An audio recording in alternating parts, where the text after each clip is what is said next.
రచనారెడ్డి మొదట్లో మనకి ఒక అడ్వకేట్ గా పరిచయం, రాజకీయ నాయకురాలుగా పరిచయం. ఖచ్చితంగా గత వైభవం రాబోతుంది తెలంగాణలో కాంగ్రెస్ అంటూ ఉన్నారు. కర్ణాటక ఎలక్షన్స్ ఏమో magic, KCR versus Bandi Sanjay versus Revanth Reddy ఉండబోతుందని అంటూ ఉన్నారు. బీఆర్ఎస్ కాంగ్రెస్ ఏదో నొక్కో పట్టో నూకో డబ్బులో దేంతోనో వాళ్ళు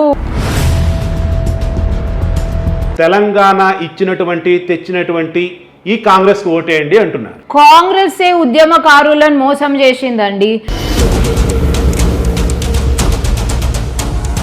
ఢిల్లీ లిక్కర్ స్కామ్ అన్నది ఇదిగో కాన్సెప్ట్ లో కవిత అరెస్ట్ కాబోతుంది. ఇన్ని గంటలు కూసబెట్టిండ్రు, కొత్త సెక్షన్లు నీ కోసం ఇప్పుడు క్రియేట్ చేయాలనా? నువ్వేం పెద్ద పైనుంచి దిగొచ్చినవా? హాయ్, రచనారెడ్డి మొదట్లో మనకి ఒక అడ్వకేట్ గా పరిచయం, ఆ తర్వాత రాజకీయ నాయకురాలుగా పరిచయం, ఆ తర్వాత అంశం ఏదైనా సరే సుదీర్ఘమైనటువంటి విశ్లేషణ ఇచ్చే ఒక మేధావిగా పరిచయం. సో అటువంటి మేధావి ఈరోజు మనతో ఉన్నారు. ఆమెను అడిగి అన్ని అంశాలు డిస్కస్ చేద్దాం. నమస్కారం మేడం. నమస్తే అండి. నమస్తే. సో ఫస్ట్ థింగ్, రీసెంట్గా కర్ణాటక ఎలక్షన్స్లో కాంగ్రెస్ విజయబేరు మోగించింది. తెలంగాణలో కూడా ఆల్మోస్ట్ ఇంక ఎన్నికల వేడి స్టార్ట్ అయింది. తెలంగాణ కాంగ్రెస్ వాళ్ళంతా కూడా త్వరలో ఇక్కడ కూడా రాబోయే కాంగ్రెస్ గవర్నమెంట్ అంటూ ఉన్నారు. బీజేపీ వాళ్ళు మాత్రం లేదు వచ్చేది మాది అంటూ ఉన్నారు. అటు బీఆర్ఎస్ వాళ్ళు మాత్రం లేదు మరలా మేమే అంటూ ఉన్నారు.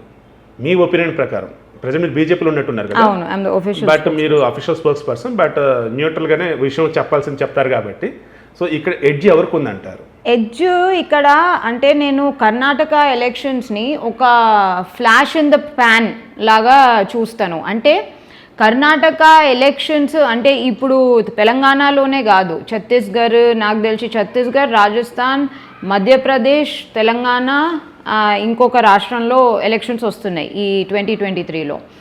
సో ఇది కర్ణాటక ఎలక్షన్స్ ఎప్పుడు జాతీయ రాజకీయాలను మార్చలేదు, ఇంకో రాష్ట్రాలు ఉన్న రాజకీయాలను కూడా మార్చలేదు. కర్ణాటక ఎలక్షన్స్ ఇవాళ కేవలం దాని Karnataka local issues, anti incumbency మీదనే నడిచినది. కానీ ఆ కర్ణాటక ఎలక్షన్స్ ఒక జాతీయ నాందికో లేకపోతే చేంజ్కో నిదర్శనం అని అనుకోను. సో ఈ కర్ణాటక రాజకీయాలు అనేవి జాతీయ రాజకీయం ఎటువంటి ప్రభావం లేదండి, అబ్సల్యూట్లీ నాట్. ఎందుకంటే ఆ ప్యాటర్న్ కూడా అట్లనే ఉంది. Okay, let it be. నేనేమంటానంటే తెలంగాణను చూసుకుంటూ ఉన్నట్టయితే మొన్న రాహుల్ గాంధీ జోడయాత్ర చేసిన తర్వాత కాంగ్రెస్ వాళ్ళకి పునరుత్తేజం వచ్చింది. అదేవిధంగా కాంగ్రెస్లో ఉన్నటువంటి వాళ్ళు కూడా యాక్టివ్ మోడ్లోకి వచ్చేస్తున్నారు. ఖచ్చితంగా గత వైభవం రాబోతుంది తెలంగాణలో కాంగ్రెస్ అంటూ ఉన్నారు. ఇప్పుడు కర్ణాటకలో యాంటీ ఇన్కంబెన్సీ, కర్ణాటకలో మీరు 30 ఏండ్ల నుంచి చూస్తే వాళ్ళు ఎప్పుడు 5 ఏండ్ల కన్నా ఎక్కువ ఒక పార్టీ ప్రభుత్వాన్ని ఉండనియలేరు. సో అదే anti incumbency owing to local ఇష్యూసా లేకపోతే లోకల్ డిస్సాటిస్ఫాక్షనా ఈరోజు కర్ణాటకలో ఆ రిజల్ట్ వచ్చింది. అది కూడా కాంగ్రెస్ చేసిన ఎన్నికల మేనిఫెస్టో తప్పిదాలు ప్లస్ వాళ్ళ lack of clarity, lack of coordination, confusion, ఇదంతా తోని అసలు భారతీయ జనతా పార్టీకి ఎక్కువ సీట్లు వచ్చినాయి. యాంటీ ఇన్కంబెన్సీలో అంత డిఫరెన్స్ కూడా ఉండడానికి వీల్లేదు. అది అలా ఉంటే తెలంగాణ, నేను అందుకోసం అంటున్నా, కర్ణాటక ఎలక్షన్స్ ఒక నేషనల్ ఎలక్షన్స్కి ఒక దిక్సూచినో లేకపోతే ఒక ఫోర్సైటో కాదు. లోకలీ కర్ణాటకలో ఇవాళ కాంగ్రెస్ యాంటీ ఇన్కంబెన్సీ మీద గెలిచింది. తెలంగాణకు వస్తేనైతే యాంటీ ఇన్కంబెన్సీ ఒక రీజనల్ పార్టీకి అగేన్స్ట్ ఉంది.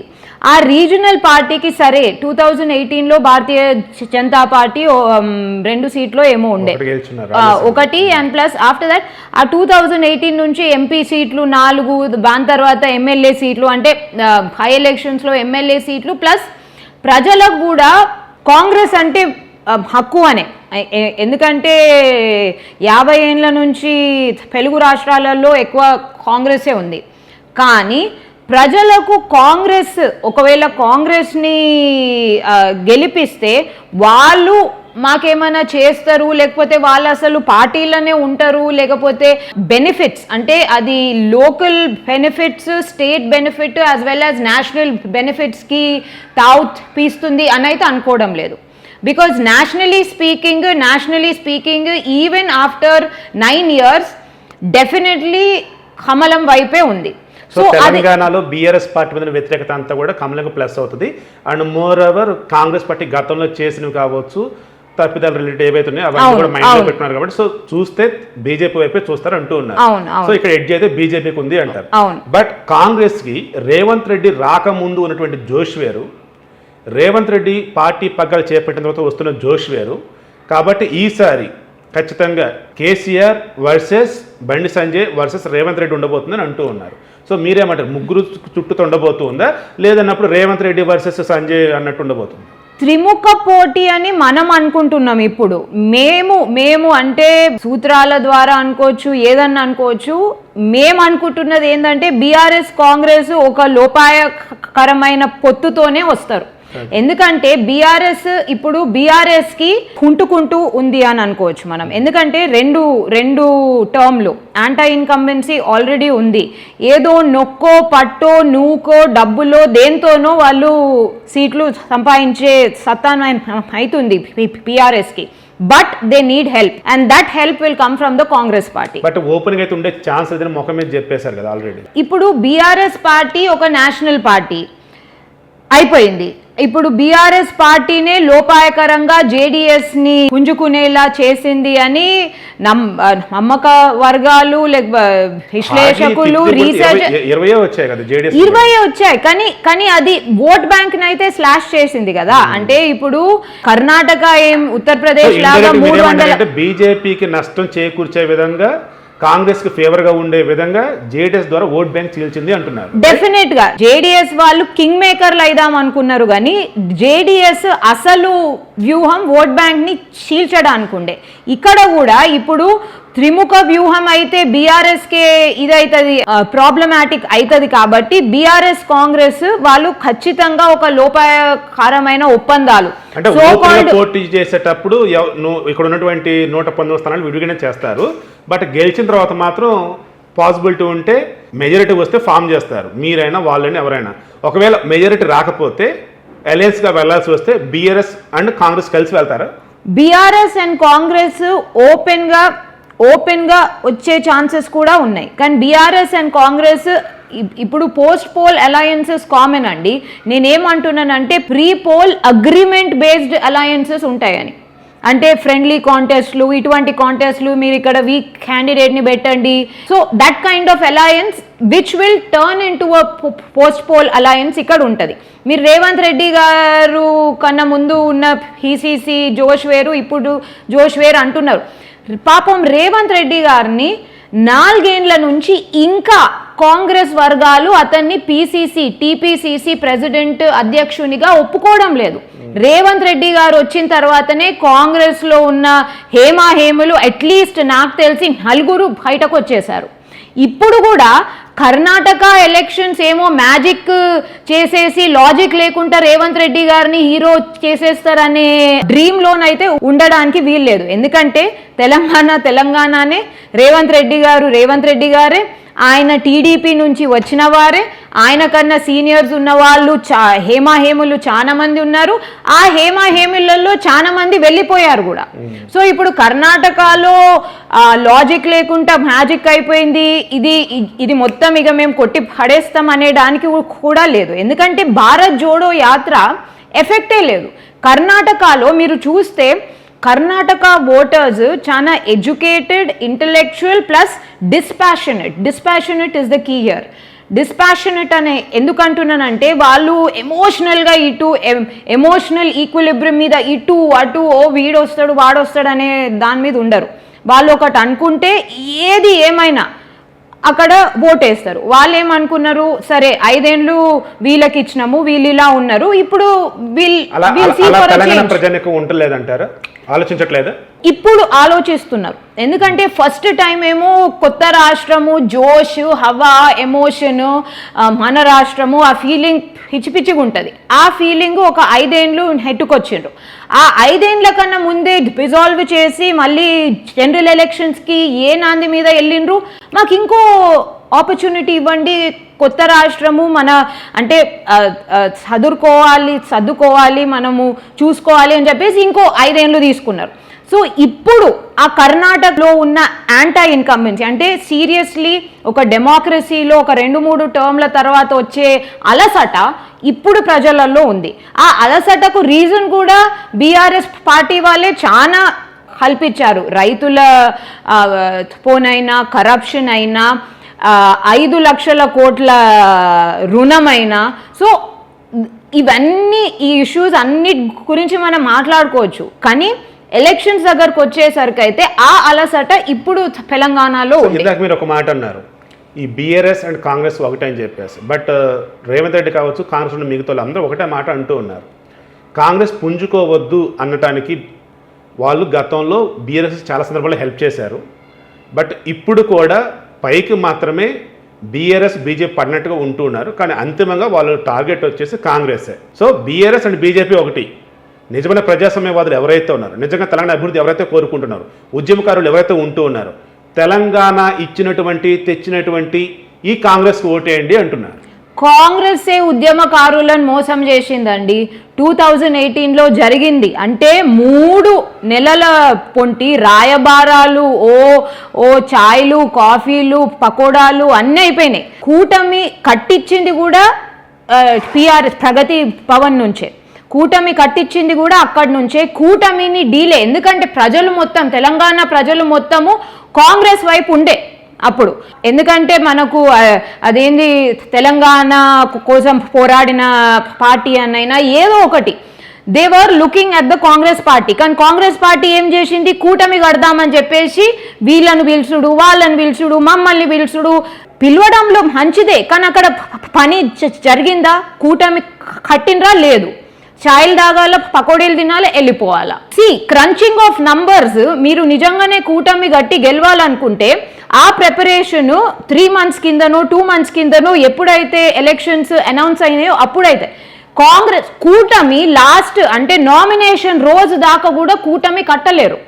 నామినేషన్ రోజు కూడా ఏ పార్టీ వాళ్ళల్లా, ఈ కూటమిలల్లా, ఈ ఫ్రెండ్లీలల్లా, ఈ friendly contest, open contest, closed contest, ఏమేమో పేర్లతో ఉన్న కాంటెస్ట్లల్లా బీఫామ్లు ఎవరికి వస్తున్నాయి, బీఫామ్లు ఎవరికి వస్తలే. అరే నామినేషన్ లాస్ట్ డేట్, నాకు బీఫామ్ ఎవరికైనా బీఫామ్ లేనిది అతను లెక్కలు, పత్రాలు, భూమి, జాయిదాతు, అకౌంట్లు, ఈ అకౌంటు, ఆ కారు, ఇది అది అన్నీ పట్టుకొని ఇట్లా కూర్చొని ఉండే క్యాండిడేట్లు.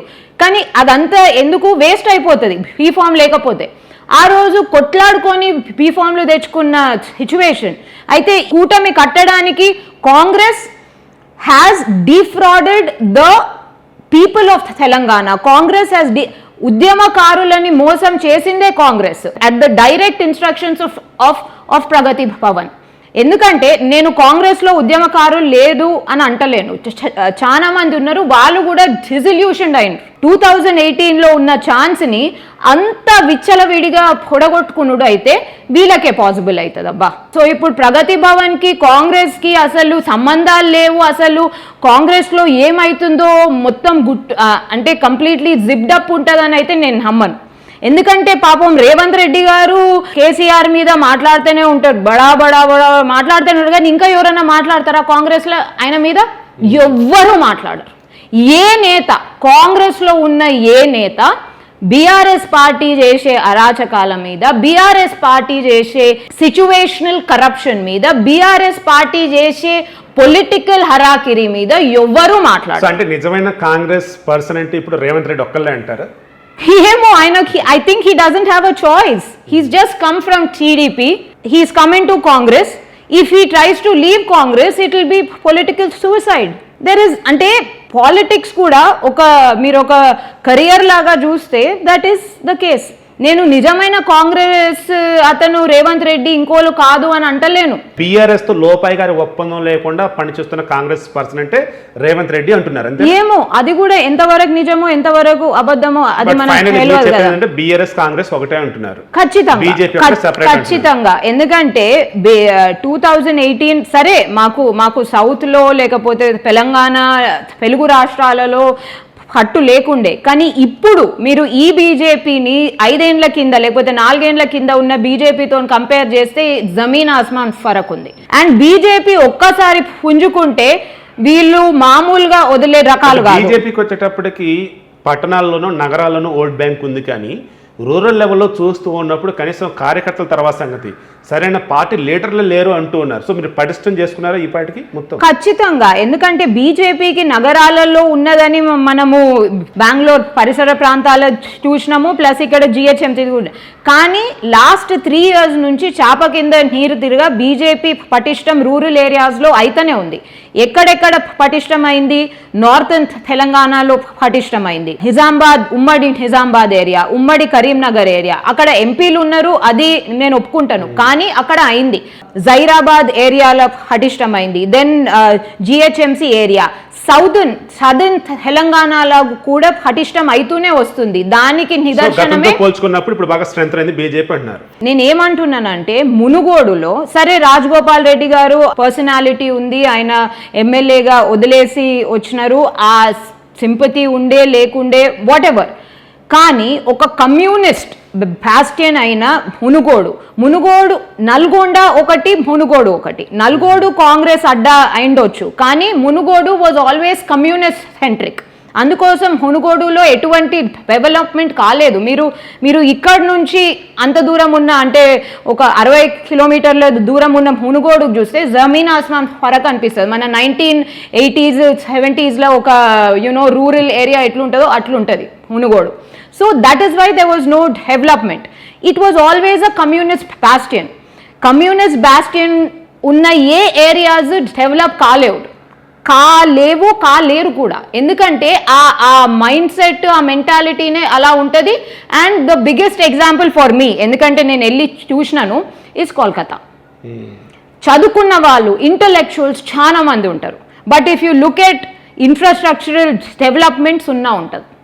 కమ్యూనిస్ట్ బాస్టియన్, ఒక లెఫ్ట్ పార్టీ హైలైట్, ఒక లెఫ్ట్ పార్టీ 30-40 ఏళ్ల పొంటి ఉన్న ఏరియాలో ఒక కంప్లీట్ రైట్ వింగ్ పార్టీకి అంత దగ్గర 10,000 9,000 చిల్లర ఓట్లతోని ఇది కావాలంటే, నేను అదే అంటున్నా. రాజగోపాల్ రెడ్డి గారి పర్సనాలిటీ ఉండొచ్చు, రాజగోపాల్ రెడ్డి గారు నల్గొండ వాసి, ఎంపీ ఉండే, ఎమ్మెల్యే ఉండే, బట్ బీజేపీ వల్ల పోలైన అంటున్నారు. బట్ బీజేపీకి పోలైనాయి.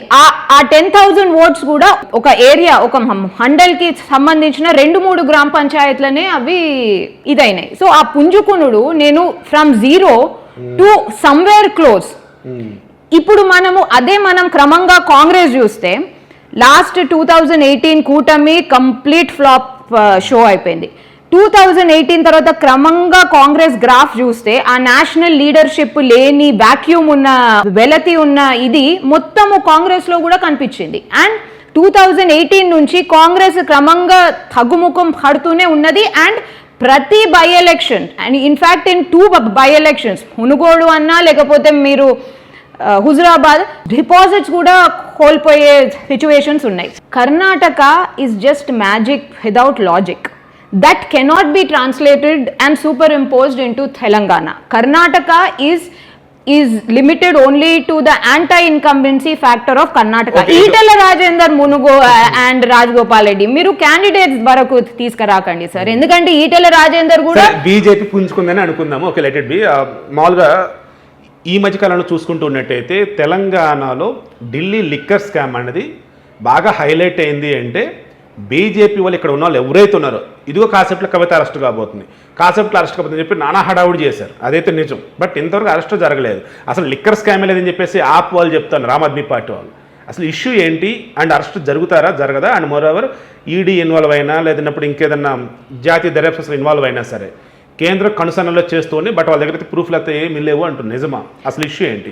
లిక్కర్ స్కామ్ అనేది జరిగింది అని కేంద్ర దర్యాప్తు సంస్థలే చెప్తున్నాయి. కేంద్ర దర్యాప్తు సంస్థలు మొన్న కానిస్టేబుల్ ఎగ్జామ్ పాస్ అయ్యి వచ్చిన దర్యాప్తు సంస్థలు కాదు. They are highly trained, highly competent and highly educated people. అది అలా ఉండగా లిక్కర్ స్కామ్ గురించి హడావిడి చేసింది భారతీయ జనతా పార్టీని అయితే ఇప్పటి వరకు దాని గురించి ఎక్కువ పెద్ద మాట్లాడింది లేదు. ఇక్కడ వాళ్ళు హడావిడి చేసింది మీరు జర్నలిస్ట్లే. ఇప్పుడా 8 గంటలకా 9 గంటలకా బీజేపీ అయితే ఎవరు అనలేదు అంటున్నారు. దాని గురించి జనరల్ గా మాట్లాడారు, కానీ అరెస్ట్ ఖచ్చితంగా అయ్యే ఛాన్సెస్ ఉన్నాయని నేను కూడా అంటున్నాను. ఎందుకంటే నేను ఒక Bharatiya Janata Party official spokesperson గానే కాదు, నేను ఒక అడ్వకేట్ గా చెప్తున్నాను. ఆమె you can investigate and interrogate a person interested party లాగా, అక్యూజ్డ్ అంటే ఆ ECIR ఎన్ఫోర్స్మెంట్ కేస్ ఇన్ఫర్మేషన్ రిపోర్ట్లో ఉన్న వ్యక్తిగా, and as a witness. So ఈ అన్ని సిచ్యువేషన్స్లో ఇంట్రోగేట్ చేసినప్పుడు ఈ మనిషి దగ్గర ఇంకా సమాచారం ఉంది, ఈ మనిషిని వెళ్ళనిస్తే ఇన్వెస్టిగేషన్కి ప్రాబ్లమాటిక్ అవుతుందంటే అక్కడనే ఎన్ఫోర్స్మెంట్ కోర్ట్కి ఇన్ఫర్మేషన్ ఇచ్చి అక్కడనే ఆమెను అరెస్ట్ చేయొచ్చు. So whenever that investigation was happening, నన్ను అడుగుతేనైతే నేను చేస్తారు అని అనలేదు, ఎప్పుడూ అనలేదు. ఖచ్చితంగా వాళ్ళకు అర్హత ఉంది, వాళ్ళు ఒకవేళ చెయ్యాలనుకుంటే వాళ్ళ డిస్క్రెషన్, కేసు ఎలా వెళ్తుందో ఏ మలుపులో వెళ్తుందో దాని ప్రకారం వాళ్ళు చేయొచ్చు అని అన్నారు. సౌత్ గ్రూప్ అని చెప్పే టర్మ్ యూజ్ చేయటం కానీ, అండ్ ఎక్కడైతే ఛార్జ్ షీట్లో పేర్కొన్న రిమైనింగ్ అంశాల పట్ల కానీ ఎవరైతే బెయిల్ ఇచ్చారో ఆ జడ్జిలు వచ్చేసి కరెక్ట్గా లేదు అండ్ సౌత్ గ్రూప్ అనేది యూజ్ చేయొద్దు, తీసేయండి అని చెప్పేసి కూడా అన్నారు. అంటే వాంటెడ్గా కొన్ని ఆ టర్మ్స్ యూజ్ చేసినట్టు కనిపిస్తుంది. ఎందుకు అలా యూజ్ చేస్తుంటారంట? సౌత్ గ్రూప్ అనేది జడ్జి ఇది చేయలేదు, ఇక్కడనే ఒక బీఆర్ఎస్ నాయకుడు వెళ్ళి సుప్రీంకోర్టులను లేకపోతే ఢిల్లీ హైకోర్టులను సౌత్ గ్రూప్ అనే టర్మ్ వాడొద్దు అని ఒక కేసు వేసిండ్రు. సౌత్ గ్రూప్ అంటే మాకు సౌత్ ఇండియాకు హెఫమేటరీగా ఉంది అని చెప్పేసి కేసు వేసిండ్రు, దాంట్లో ఏదో నోటీసులు ఇచ్చిండ్రు. అది సీరియస్గా కూడా తీసుకోరాదు. ఎందుకంటే ఇన్వెస్టిగేటివ్ ఏజెన్సీస్కి ఒక గ్రూప్ ఆఫ్ అక్యూజ్ని ఎలా ఉద్దేశించాలో ఆ డిస్క్రిప్షన్ వాళ్ళకు ఉంటుంది. జడ్జులు కూడా ఎవరు వాళ్ళ దాంట్లో ఇంటర్ఫియర్ గారు. అందుకోసం సుప్రీంకోర్టు కూడా వీళ్ళు పదే అర్జెన్సీ ఉంది, నన్ను ఇవాళ అరెస్ట్ చేస్తారు, రేపు అరెస్ట్ చేస్తారు, నేను హైలను నన్ను ఇన్ని గంటలు కూర్చోబెట్టిండ్రు, అన్ని గంటలు కూర్చోబెట్టిండ్రు అంటే నువ్వు ఏ సెక్షన్ల కింద నువ్వు అడుగుతున్నావు? అది చట్టంలో లేని కొత్త సెక్షన్లు నీ కోసం ఇప్పుడు క్రియేట్ చేయాలనా? నువ్వేం పెద్ద పైనుంచి దిగొచ్చినవా? అవి లేవండి.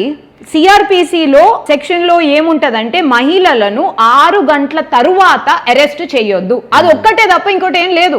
సో ఇప్పుడు నువ్వు పైన నుంచి దిగి వచ్చినావా, కింది నుంచి వచ్చినావా, ఎక్కడి నుంచి ఊడిపడ్డావు, నీకోసం కొత్త సెక్షన్స్ ఎందుకు ఇది చేయాలి? సో ఈ టాపిక్ క్లోజ్ చేద్దాం. సో ఫైనల్ ఒక మాట చెప్పండి, ఈ మీదకి సంబంధించి ఈ లిక్కర్ స్కామ్కి సంబంధించి విచారణ వేగవంతం చేసి ఇదిగో ప్రజల ముందు దోషులు వీళ్ళు అన్న వేళ ఎప్పట్లోపు ఉంచే అవకాశం ఉంది.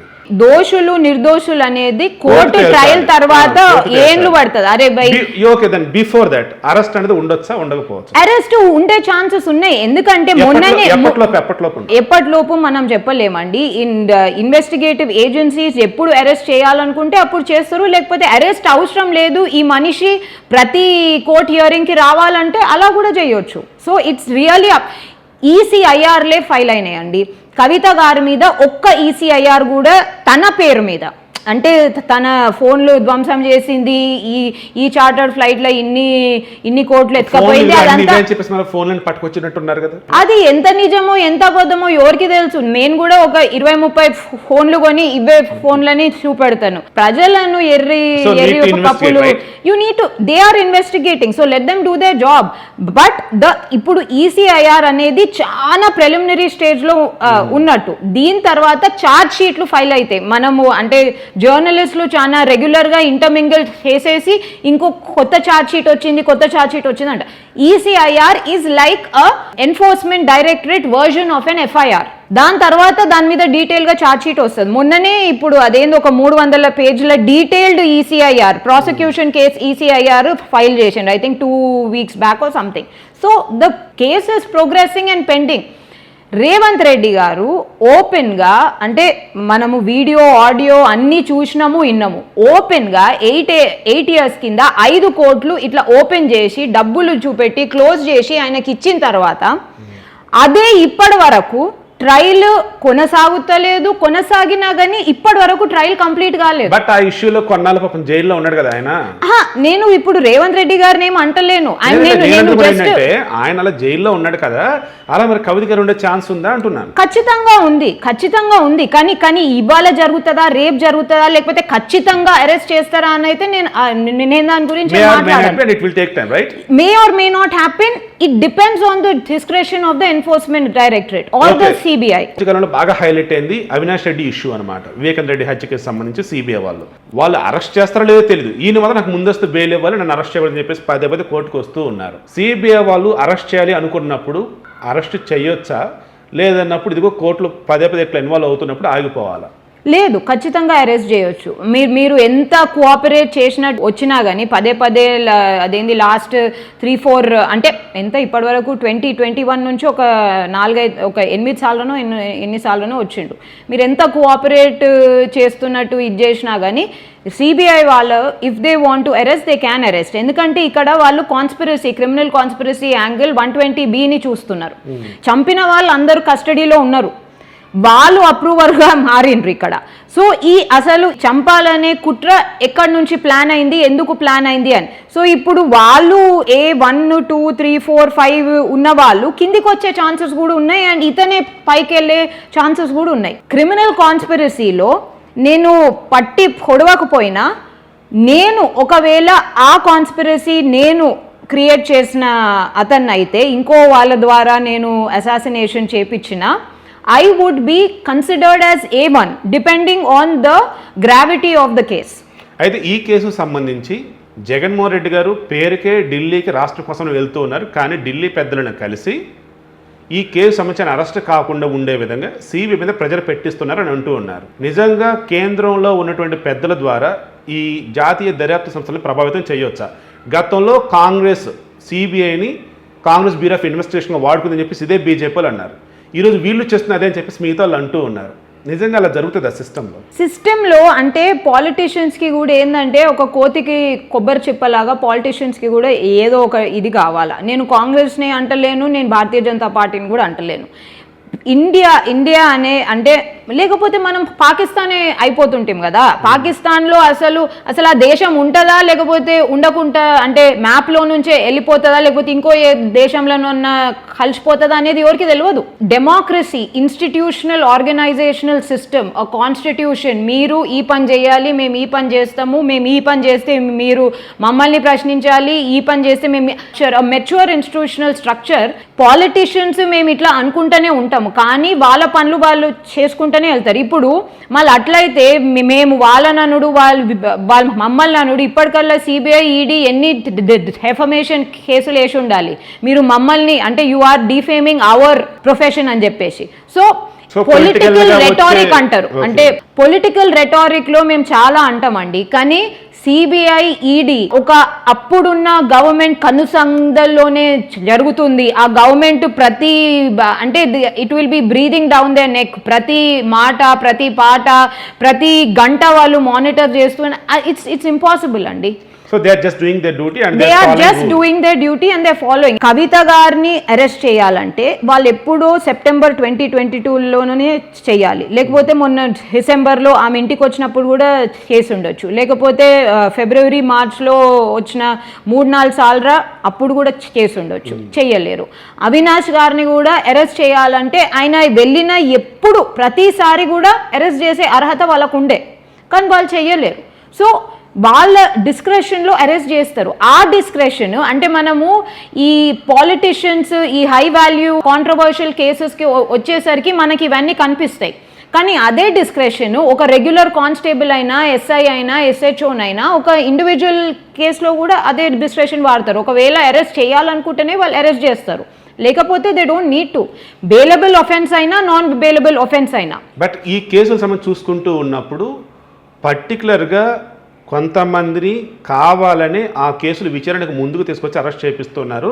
ఇలా గతంలో శశికళ కావచ్చు, లేదంటే జయలలిత కేసులు కావచ్చు, ఇలా చెప్తున్నారు. తర్వాత వద్దు అనుకుంటే ఏళ్ల తరబడి పేరబెడుతూనే ఉంటారని చెప్పి జగన్మోహన్ రెడ్డి కేసులు చూపిస్తూ ఉన్నారు. అంటే కేంద్రంలో ఎవరైతే అధికారులు ఉన్నారో వాళ్ళ ద్వారా ఈ కోర్టులు వచ్చేసి ఆ కేసులు ముందుకు తీసుకొస్తాయి విచారణకి, లేదన్నప్పుడు అలా వదిలేస్తూ ఉంటాయి. యాజ్ ఎ లాయర్, అడ్వకేట్గా మీరేమంటారు? ఏండ్ల తరబడి అనేది ట్రయల్ ప్రాసెసే అంత లాంగ్ ఉంటుంది. బట్ సుప్రీం చాలా క్లియర్గా చెప్పింది, ప్రజాప్రతినిధులు ఎవరైతే ఉన్నారో వాళ్ళ మీద కనుక క్రిమినల్ కేసులు ఉన్నా, ఇంకేదైనా ఇష్యూస్ కనుక ఉంటే, కేసులు కనుక ఉంటే ఎంత త్వరగా వీలైతే అంత త్వరగా కేసులు తేల్చండి రబ్బా అని కూడా అన్నారు. ఆయన సరే ఇంకా డిలే అంటే ఎక్కడ ప్రాబ్లం లేదు. ఇప్పుడు ఎంత త్వరగా అంటే అంత త్వరగా అన్నది, కానీ ఏ టైం ఫ్రేమ్ సెట్ చేయలేదు. ఇప్పుడు మా హైకోర్టులో కూడా ప్రతి శుక్రవారము రాజకీయ ప్రతినిధుల కేసులే ఇంటారు. అలాగే జగన్మోహన్ రెడ్డి గారి కేసు అయినా లేకపోతే ఇంకో ఏ కేసు అయినా లోవర్ కోర్టులో నడుస్తూనే ఉంది. రేవంత్ రెడ్డి గారి కరప్షన్ కేసు కూడా నడుస్తూనే ఉంది. జగన్మోహన్ రెడ్డి గారి కరప్షన్ కేసు సిబిఐ కోర్టులో నడుస్తూనే ఉంది. సో ఆ ట్రయల్ కంప్లీట్ కావాలి. కానీ నేను ఒక్కటి ఏమనుకుంటానంటే, అండ్ ఇప్పుడు శశికళ ఇంకా జయలలిత కేసులో క్లియర్లీ కరప్షన్ కనపడ్డది. క్లియర్లీ కరప్షన్ ఉండే అని చెప్పేసి వాళ్ళు పేర్కొనడం జరిగింది. అది కూడా కర్ణాటకలో శశికళ గారిని అరెస్ట్ అంటే కన్విక్ట్ చేసి she served her prison sentence also. So ఆ కేసులు అయిపోలేవు అనే మాటనే లేదు. ఎందుకంటే జయలలిత గారిని తమిళనాడులో వదిలేసినా కానీ అంటే కరప్షన్ కేసెస్ ప్రూవ్ కాకపోయినా కానీ బెంగళూరులో కరప్షన్ కేసు ప్రూవ్ అయింది. శశికళ గారు కూడా దాంట్లో కో కాన్స్పిరేటర్ అని చెప్పేసి she was convicted and she served her sentence also. So కేసులు అయిపోవు అన్నట్టేం లేదు. కానీ మన ఇండియన్ క్రిమినల్ జస్టిస్ సిస్టమ్ అయినా లేకపోతే ఇండియన్ జ్యుడిషియరీనైనా చాలా డీలేజ్ వాళ్ళు చేసుకున్నది కాదు, డీలేజ్ ఆ ప్రొసీజరే అంత పెద్దగా ఉంటుంది. కళ్ళ ముందు ప్రూఫ్ అన్న వేళ కనిపించింది కాబట్టి శశికళ రకంగా పడిందని అంటున్నారు. జగన్మోహన్ రెడ్డి కేసుకు సంబంధించేసి 2004లో వైఎస్ రాజశేఖర రెడ్డి ఎన్నికల్లో పోటీ చేసినప్పుడు ఆయన పేర్కొన్న దాని ప్రకారం ఆయన ఆస్తులు ఎంత లైక్ ఇవన్నీ. అదేవిధంగా 2009లో జగన్మోహన్ రెడ్డి పోటీ చేస్తున్నప్పుడు కావచ్చు, రాజశేఖర రెడ్డి పోటీ చేస్తున్నప్పుడు వాళ్ళ ఆస్తులు లైక్ ఇవన్నీ చూసుకుంటూ ఉన్నా, ఆ తర్వాత సిబిఐ వాళ్ళు ఈడీ వాళ్ళు ఇన్వెస్టిగేషన్ చేస్తున్నప్పుడు బయటపడ్డ ఆస్తులు లైక్ ఇవన్నీ చూస్తూ ఉన్నా చాలా డిఫరెన్స్ కనిపిస్తుంది. అదేవిధంగా షేర్ మార్కెట్ వైజ్ చూసుకున్నా, లేదా క్విట్ ప్రో ప్రకారం చూసుకుంటూ ఉన్నా, పెట్టుబడుల ప్రకారం కాదు, ఇవన్నీ కూడా కళ్ళ ముందు కనిపిస్తూ ఉన్నాయి కదా. ఇన్నాళ్ళు ఇంకా ఎందుకు అరెస్ట్ చేయడం లేదు, లేదంటే కేసులో వచ్చేసి విచారణ ఎందుకు త్వరగా కంప్లీట్ కావట్లేదు అంటే పైన మోదీ ఆఫీసులు ఉన్నాయి జగన్ అని అంటూ ఉన్నారు. కేసు నడుస్తుంటది, ఆయన అవసరం ఉన్నప్పుడే ఆయన మళ్ళీ రావాలి. లేకపోతే రెగ్యులర్ ఫ్యామిలీ కేసు అంటే భార్యాభర్తల కేసు అయినా లేకపోతే క్రిమినల్ కేసు అయినా ప్రతిసారి అవసరం ఉన్నా లేకున్నా అక్యూజ్డ్ ప్లస్ భార్యాభర్తలు, ఈ కేసులో భార్యాభర్తలు, ఈ కేసులో అక్యూజ్డ్ ఖచ్చితంగా కోర్టుకి రావాలి. సో ఇక్కడ కాండోనేషన్ ఆఫ్ హిస్ ప్రెజెన్స్ అంటే నా ప్రెజెన్స్ అవసరం లేకుండా మీరు ఆర్డర్ ఇవ్వండి అని తీసుకున్నాడు. అది మన రెగ్యులర్ పొలిటికల్ కాకుండా రెగ్యులర్ క్రిమినల్ కేసెస్లో కూడా అటువంటి ఆర్డర్స్ తీసుకోవచ్చు. సో పర్టికులర్ గా జగన్ పైన మోడీ ఆశలు కావచ్చు, లేదా ఇందులో it's regular court procedure. So ఇందాక మనం మోడీ గారు ప్రతి చిన్న హియరింగ్ ని చూసే దీంట్లో ఉండరండి. అంటే మోడీ గారే కాదు, ఎవరు ఉండరు. మనం చాలా ఇమాజిన్ చేస్తాం. జగన్ గారు ఏమన్నారంటే మన మధ్య మాట్లాడుతూ ఒక పబ్లిక్ ప్లాట్ఫామ్ మీద మీటింగ్ లోనే, నాకు మోదీకి రాజకీయానికి మించినటువంటి అవినాభావ సంబంధం ఉంది, మాకు మెండుగా నాకు మోదీ ఆశీస్సులు ఉన్నాయి అన్న వేళ మెన్షన్ చేశారు. అప్పుడు పాపం టీడీపీ వాళ్ళు జనసేన వాళ్ళు చూస్తున్న సందర్భంలో దేశంలో లాలూ ప్రసాద్ యాదవ్ సైతం దానా కుంభకోణం కేసు ఆయనకు కూడా జైలు శిక్ష పడింది. చాలా ఇప్పటి వరకు మల్టిపుల్ జైలు శిక్షలు పడ్డాయి. సో ఇలా చూసుకుంటున్నప్పుడు దేశంలో ఏ రాజకీయ నాయకుడి మీద లేనన్ని కేసులు జగన్మోహన్ రెడ్డి మీద ఉన్నాయి. అలాంటప్పుడు కేసులు విచారణ త్వరగా కంప్లీట్ చేసి రఘురామకృష్ణ చెప్తున్నట్టుగా వాళ్ళ ఎంపీనే దోషో నిర్దోషో తేల్చండి రా బాబు నెత్తురు మొత్తుకుంటూ ఉన్నా సరే ఇంత డిలే ఎందుకు అవుతుంది అని అంటూ ఉన్నారు. లిటరలీ చెప్తున్నా, జయలలిత శశికళ కన్నా పెద్ద కేసులు ఇవి. అక్కడ కూడా కరప్షన్లు మూట కట్టుకొని చూస్తే అవి అంటే కనీవిని ఆ కాలంలో అంటే ఎర్లీ 2000s లేకపోతే 2000 దట్ డికేడ్లో కనీవిని ఎరగని కరప్షన్ కేసెస్ అవే కంప్లీట్ అయ్యి క్లోజ్ అయ్యి కన్విక్షన్ అయింది, సెంటెన్స్ కూడా అయిపోయింది. సో డీలే అంటే కావాలని అక్కడ ఏదో రోజు క్యాలెండర్లో మానిటర్ చేస్తున్నట్టు కాదండి. I mean that's not possible. అంటే మనం చాలా పొలిటికల్ రెటారికే అలా ఉంటుంది. పొలిటికల్ రెటారిక్ ప్రజలు కూడా నమ్మేస్తారు. అంటే జగన్మోహన్ రెడ్డి కేసులు వచ్చేటప్పటికి సూట్ కేసు కంపెనీలు అని చెప్పేసి స్వమ నిబంధనలు వైలేట్ చేయడం అని చెప్పేసి ఈడీ ఇన్వాల్వ్ అయ్యి సిబిఐ ఇన్వాల్వ్ అయ్యి ఇన్ని ఉన్నాయి కదా, చాలా ఉన్నాయి and it's very complicated case and it will take a long time. కానీ ఖచ్చితంగా ట్రయల్ అయ్యి ఏదో ఒకటి కన్విక్ట్ అయినా అక్విట్ అయినా ఖచ్చితంగా అవుతారు. అది కంప్లీట్ కాకుండా ఏ కేసు ఉండదు. క్రిమినల్ ట్రయల్సే చాలా టైం పడుతుంది.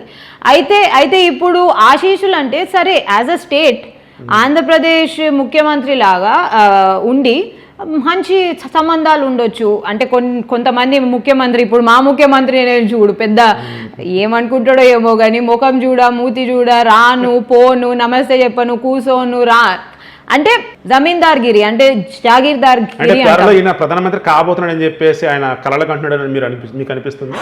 ఎక్కడనండి, అరే మీరు అటువంటి జోకులు చేయకండి sir. Okay then fine. So ఈ మధ్య కాలంలో సుప్రీంకోర్టులో కావచ్చు, లేదన్నప్పుడు కొన్ని రాష్ట్రాల హైకోర్టులో ఇంటానికి కూడా గమ్మతుంది. Okay fine.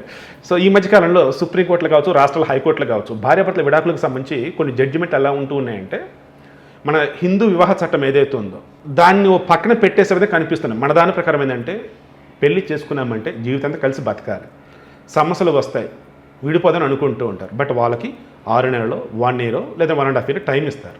అప్పుడు కూడా ఇంకా మా వల్ల కాదంటే అప్పుడు విడాకులు ఇవ్వాలి. బట్ రీసెంట్గా తీర్పు ఏంటి, అసలు మా వల్ల కాదు, మేము కలిసి ఉండం, మేము డిసైడ్ అయిపోయామంటే ఎస్ విడాకులు ఇచ్చేసాడు అని చెప్పేసి ఒక తీర్పు ఇచ్చున్నారు.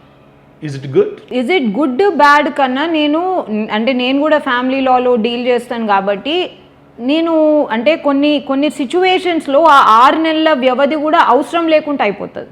అండ్ ప్లస్ సుప్రీంకోర్టు ఆ విషయంలో జస్ట్ మాకు దీని మీద డీల్ చేయాలా అంటే సుప్రీంకోర్టు డైరెక్ట్ డీల్ చేయాలా లేదా, ఈ అన్ని CMAల ద్వారా సుప్రీంకోర్టుకి వెళ్ళింది అనుకుంటా, డీల్ చేయాలా లేదా అని జ్యూరిస్డిక్షనల్ ఆస్పెక్ట్ మీద సుప్రీంకోర్టుకి వెళ్ళడం జరిగింది. అయితే అది అలా ఉండగా చాలా మట్టుకండి హస్బెండ్ అండ్ వైఫ్ డివోర్స్కి వచ్చిండ్రంటే వాళ్ళు ఎప్పుడో ఫిజికలీ సైకలాజికలీ ఫిక్స్ అయిపోయి ఉంటారు. ఇంకా ఫిజికలీ కూడా చాలా రోజుల నుంచి వేరే ఉంటూ ఉంటారు. సో అటువంటి కేసులో అంటే ఇర్రిట్రీవబుల్ బ్రేక్ డౌన్ ఆఫ్ మ్యారేజ్ అంటారు. దాంట్లో అన్నీ మనం పెట్టవచ్చు, ఇష్టం లేదు, కష్టము, లేకపోతే ఉండలేము, అన్నీగా అంటే వైలెన్స్ గీలెన్స్ అన్నీ పెట్టేసేవచ్చు అనమాట. సో అటువంటి అసలు పాసిబిలిటీనే లేదు.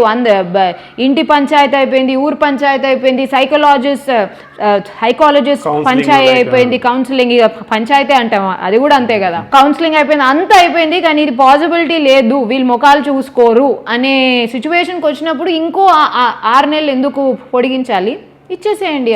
అటువంటి సందర్భంలో జస్ట్ జనరల్గా అన్నట్టు భార్యాభర్త ఇద్దరు కూడా ఒకే లాయర్ దగ్గరికి వెళ్ళిపోయి మ్యూచువల్గా ఫిక్స్ అయిపోయినాం, ఇంకా అన్నీ అయిపోయినాయి, సో కోర్టు కూడా జడ్జిమెంట్ ఇచ్చింది కదా, మరి కోర్టు ద్వారా మాకు ఇప్పించయ్యా అంటే 1 డేలో అవుతుందా లేదంటే 1 వీక్లో అవుతుందా అది విడాకులు?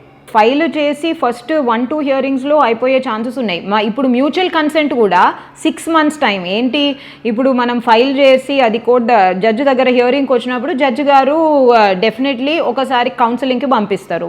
కౌన్సిలింగ్లో ఎలాగైనా వాళ్ళు ఇచ్చేయరని అందరికీ తెలుసు, కానీ ఉంది. దాని తర్వాత మీరు ఇంకో 5 నెలల తర్వాతనో 4 నెలల తర్వాత రాండి, ఆలోచించుకోండి అని చెప్పేసి అంటారు. ఒకవేళ మనము అయితే ఇటువంటి కేసులని మ్యూచువల్ కన్సెంట్ అనే మనం ఇంకో అంటే ఒక ఇంటర్లాక్యూటరీ అప్లికేషన్ ఫైల్ చేసి అసలు మాకు టైం అవసరం లేదు, డేట్ల నుంచి మేము విడిగానే ఉంటున్నాము, మేము కలుసుకుంటలేము, మాట్లాడుకుంటలేము, అసలు మాకు ఎటువంటి ఇంటరాక్షన్ కమ్యూనికేషన్ లేదు, మీరు 4 నెలల తర్వాత అడిగినా అదే చెప్తాము, ఇప్పుడు చెప్పినా అదే చెప్తాము, మేము అన్ని డోర్లు వెళ్ళాము మూసుకపోయాయి అని అన్నప్పుడు judge can take that liberty to give. So ఎంత టైం పట్టొచ్చు రఫ్గా అటువంటి వాటికి? Maybe 1-2 months 3 months. Yeah 1-2 in case విడివిడి లాయర్ల ద్వారా కనుక వెళ్తే అప్పుడు కూడా మ్యూచువల్ కన్సెంట్ అన్నప్పుడు కొట్లాటలు ఏం లేవు కదా. నువ్వు ఇటువంటి మ్యూచువల్ కన్సెంట్ అన్నప్పుడు ఒకే లాయర్ ద్వారా వెళ్ళడం బెస్ట్ అంటారు? Yes, it is best. ఎందుకంటే మ్యూచువల్ కన్సెంట్ డివోర్స్ ఎట్లుంటుంది అంటే ఒక MOU లాగా ఉంటుంది. ఒక MOUలో ఇది అండర్స్టాండింగ్లో ఇది అంటే వాళ్ళిద్దరూ అనుకున్న టర్మ్స్ అండ్ కండిషన్స్ పెట్టుకుంటారు, డివోర్స్ పెటిషన్తోని ఇంక్లూడ్ చేసేస్తారు.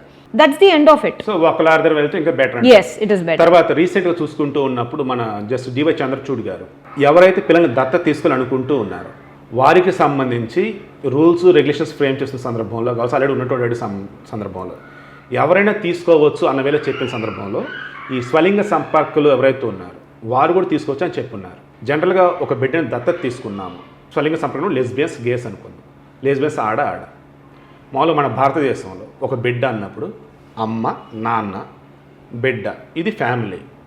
ఆ పిల్లలకి ఇప్పుడు అమ్మ అంటే ఎవరు, నాన్న అంటే ఎవరు, వాళ్ళు బయటకు వచ్చి సమాజంలో చూస్తున్నప్పుడు వాళ్ళ ఫ్రెండ్స్కి అమ్మా నాన్న ఉంటూ ఉంటారు. బట్ ఇక్కడ వచ్చేసి అలా లేరు. మరి వీళ్ళు కూడా తీసుకోవచ్చు పిల్లల్ని దత్తత అని చెప్పి సుప్రీంకోర్టు చెప్తూ ఉంది. దీన్ని ఎలా చూస్తారు? అయితే సుప్రీంకోర్టు ఇప్పుడు డైలీ బేసిస్ మీద సేమ్ సెక్స్ మ్యారేజ్ మీద కాన్స్టిట్యూషనల్ బెంచ్ కూర్చొని రోజు వింటుంది. అండ్ హియరింగ్ కూడా నేను ఫాలో అవుతున్నా. మీరు కూడా అంటే మీకు టైం ఉంటే లా చక్ర మీద ఆల్రెడీ వచ్చేటప్పటికి అస్సాం అండ్ ఆంధ్రప్రదేశ్, రాజస్థాన్ వాళ్ళు ఎస్ మాకు అంగీకారం కాదని చెప్పేసి ఉన్నారు. అండ్ ఉత్తరప్రదేశ్, తర్వాత మహారాష్ట్ర అండ్ సిక్కిం వాళ్ళు వచ్చేసి వి నీడ్ టైం అన్నారు. రిమైనింగ్ స్టేట్స్ వాళ్ళు ఇంకా చెప్పాల్సి, కేంద్రం అయితే చెప్పేస్తుంది మేము చేయము. అయితే ఇక్కడ మనము పిల్లలను ఎట్లా పెంచుతాం అంటే స్వలింగ సంబంధాలు ఉండు, అది యోరి పర్సనల్ ఇష్యూను, అది వేరే. దాన్ని డీక్రిమినలైజ్ చేసిందే కరెక్ట్ అయింది. ఎందుకంటే ఈ కాలంలో డెమోక్రసీలో అటువంటి చట్టాలు ఉండలే. కానీ పెళ్లి వరకు adoption also is the social institution. So అక్కడికి వచ్చేసరికి సొసైటీ ఇన్వాల్వ్మెంట్ ఎక్కువ ఉంటుంది. సో సొసైటీలో మనం పిల్లలను ఎలా పెంచుతున్నాము, ఎలా పెంచాలి, ఎలా పెంచితే బాగుంటుంది అనేది ఒక ఇండివిజువల్ అభిప్రాయం ఎంత మాత్రం అయినా ఒక సొసైటీ ఎలా యాక్సెప్ట్ చేస్తుందో అలాగే మనము తల్లి అయినా తండ్రి అయినా పెంచుతారు. సో ఇటువంటి కన్ఫ్యూజన్ ఆర్ రాదర్ అంటే దంపతులు వాళ్ళు అంటున్నారు మేము చూసుకుంటాము, మేము మంచిగా పెంచుతాము. సరే మీరు మంచిగా పెంచుతారు, మీరు స్కూళ్ళకు అంటే రిక్వైర్మెంట్స్ అయితే ఇస్తారు. కానీ సొసైటీలో మీరు వాళ్ళని ఎట్లా అడ్జస్ట్ చేస్తారు అనేది ఇప్పటి వరకు there's been no experiment in India. And ఇంకోటి ఏంటంటే ఆ పిల్లలు will they grow up to be confused or will they follow a certain healthy perspective on everything. అంటే వాళ్ళు కూడా పెద్దగా పెళ్లిలా రిలేషన్షిప్సా, I mean they have to choose that. So అందుకోసమని సెంట్రల్ గవర్నమెంట్ ఏమంటుందంటే లెజిస్లేచర్ అవసరము. ఇప్పుడు హిందూ మ్యారేజ్, అవును హిందూ కల్చర్, హిందూ ట్రెడిషన్స్ లో అసలు భార్య భర్త అంటే ఒక స్త్రీ పురుషుడు ఫ్యామిలీ. కానీ హిందూ మ్యారేజ్ యాక్ట్ కూడా అలాగే ఉంది. ఆ హిందూ మ్యారేజ్ యాక్ట్లో బిట్వీన్ 2 అడల్ట్స్ అనేది రిలేషన్షిప్స్ కూడా కావచ్చు అని వాళ్ళు అంటున్నారు. కానీ at the end of the day ఇప్పుడు మీరు హిందూ మ్యారేజ్ యాక్ట్లో, మీరు స్పెషల్ మ్యారేజ్ యాక్ట్లో చేసిన చేంజెస్ హిందూ మ్యారేజ్ యాక్ట్, ఇంకో ఆల్ పర్సనల్ లాస్, షరియా లాలో కూడా అది ఇంక్లూడ్ చేయాలి. పాసిబిలిటీ లేదు కాబట్టి కొత్త లెజిస్లేచరే అవసరం. And practically as a lawyer I'm saying ఒక్క లెజిస్లేచర్తోనే సరిపోదు. ఒకవేళ మీరు స్వలింగ పర్పత్తి గల రిలేషన్షిప్స్ కపుల్స్ని మీరు పెళ్లి చేసుకొనిస్తే, అడాప్షన్ గిట్లా ఓకే అని అనుకుంటే అన్ని లాలు చేంజ్ కావాలి. ఇన్హెరిటెన్స్, తల్లిదండ్రుల నుంచి పూర్వీకుల నుంచి మనకు సంక్రమించే ఆస్తులు ఎట్లుంటాయి, ఇన్హెరిటెన్స్, సక్సెషన్, మ్యారేజ్, అడాప్షన్, సర్రగసీ. ఎందుకంటే అడాప్షన్తోనే సర్రగసీ కూడా లింక్డ్ అయి ఉంటుంది. మేము మా బయోలాజికల్ చిల్డ్రనే కావాలని స్వయం పర్పతి గల కపుల్స్ అనుకుంటూ ఉంటారు. అంటే అడాప్షన్ ఎవరిదైనా ఉండొచ్చు. కానీ సర్రగసీ అన్నది బికాజ్ సేమ్ సెక్స్ కపుల్స్కి ఎలాగో పిల్లలు పుట్టరు, అది పాసిబుల్ కాదు. కాబట్టి వాళ్ళు ఒకవేళ సర్రగసీ కావాలనుకుంటే దెన్ దానికి కూడా separate law. So it's a chain reaction. చాలా laws, legislations, personal laws. As a lawyer would say first మనము యూనిఫామ్ సివిల్ కోడ్ మీద కాన్సన్ట్రేట్ చేయాలి. నేను భారతీయ జనతా పార్టీ అనే అంటలేను. నేను యాజ్ అ లాయర్ ఓన్లీ నేను 20 ఏళ్ల నుంచి చూస్తున్న కేసులు యూనిఫామ్గా.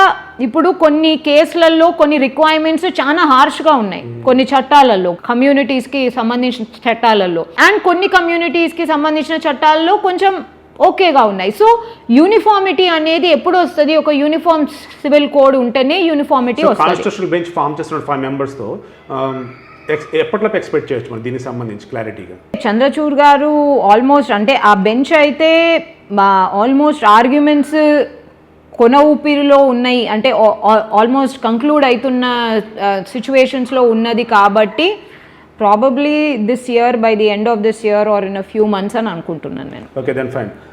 షర్మిల గారు ఇక్కడ పార్టీ పెట్టారు. మొదట్లో ఏమో జగనన్న బాను అన్నారు, ఆ తర్వాత కేసీఆర్ వదిలిన బాను అన్నారు, ఆ తర్వాత బీజేపీ వదిలిన బాను అంటూ ఉన్నారు. ఆమెకి ఇక్కడ తెలంగాణ గవర్నమెంట్ ఏదైనా చిన్నపాటి ఒత్తిడి కలగజేసిన అరెస్టులు చేసిన కాల్స్ ఏమో పైనుంచి వస్తుంది బీజేపీ నుంచి. సో ఆమె బీజేపీ వదిలిన బాణమా? అసలు షర్మిల గారికి ఇక్కడ ఏం పని అండి? లిటరలీ ఏం పని అండి? అసలు ఆమె ఏం చేస్తుంది ఇక్కడ? ఎందుకు వచ్చింది? ఏం చేస్తుంది? కోడల్ని, ఆడబిడ్డను, ఇది అదే అని అనుకుంటే ఆ సిచ్యువేషన్లో తెలంగాణ ప్రజలు లేరు. You are an outsider, you will always be an outsider. సరే నువ్వు ఇక్కడ పుట్టిండొచ్చు, పుట్టినవో లేదో నాకు తెలియదు, కానీ నువ్వు ఇక్కడ స్కూల్ వెళ్ళిండొచ్చు, ఇక్కడికి వెళ్ళిండొచ్చు, అక్కడికి వెళ్ళిండొచ్చు, సరే ఇప్పుడు ఫ్రెండ్లీగా ఉండాలనుకుంటున్నాం. కానీ ఆంధ్రప్రదేశ్ తెలంగాణ విడిపోయినప్పుడు ఏమి సరే టాటా బాయ్ బాయ్ అనుకుంటా ఎవరు విడిపోలేరు. కొట్లాడుకుంటా, కొట్టుకుంటా, పన్నుకుంటానే విడిపోయినాం. ఓకే, హైవేలో దిగ్బంధం తన్నుకుంటూ విడిపోయినాం. ఆ ఎమోషన్స్ని మనము చేంజ్ చేసుకోలేమండి. తెలంగాణ ప్రజలు, I mean I wish her luck. ఆమె ఏం చేయాలనుకుంటుందో నాకు తెలియదు, కానీ ఆమెకైతే ఇట్స్ నాట్ రైట్. అంటే నాకు ఇబ్బందిగా అనిపిస్తుంది. ఒకవేళ నేను ఇక్కడ పుట్టి పెరిగినా కానీ నా ఒరిజినలీ నేను ఇంకో జాగాల నుంచి అయితే నా మనస్తత్వం ఒప్పుకోదు. అంటే తప్పండి ఇది అని నాకే అనిపిస్తుండొచ్చు. కానీ ఆమె ఇక్కడ వచ్చి కొత్తగా చేసేది ఏమీ లేదండి. She an excuse, she has her own party. అంటే ఓ రకంగా కొంతమంది సింపతి చెప్తున్నారు అన్నమాట. పాపం అన్న ఆమెను మోసం చేశారు, రాజకీయాలకు వాడుకున్నారు, ఇంకా అక్కడ ఏమీ చేయలేక ఇక్కడికి వచ్చిందని అంటున్నారు. మీరు కూడా అలాగే అనుకుంటున్నారు? నాకు వాళ్ళ పర్సనల్ ప్రైవేట్ ఇష్యూస్ నాకు తెలియదండి. కానీ ఇక్కడైతే ఆమె వచ్చి చేసేది ఏమీ లేదు. పదే కేసీఆర్ విమర్శించడం కావచ్చు, బీఆర్ఎస్ ప్రభుత్వ విధానాన్ని విమర్శించడం కావచ్చు, నిరుద్యోగులకి ఆమె ఆమె హార్డ్ వర్క్ అయితే చేస్తుంది. నేను హార్డ్ వర్క్ చేస్తలేదు, లేకపోతే ఆమె పార్టీని చూసుకుంటలేదు అని అనడం లేదు. ఈ పొలిటికల్ స్పేస్ అనవసరము, ఈ పొలిటికల్ అరీనాలో ఆమెకు స్పేస్ లేదు అని అంటారు. సో అటువంటి పర్సన్ ఇక్కడ తెలంగాణ సమాజం యాక్సెప్ట్ చేసేదంటారా? చేయదంటారు? చేయదండి. ఆమె ఏకంగా రాబోయే ఎన్నికల ముఖ్యమంత్రి నేనే అవుతాను అంటున్నారు. Well, I congratulate her confidence. As a woman, I congratulate her confidence. Okay, that's fine.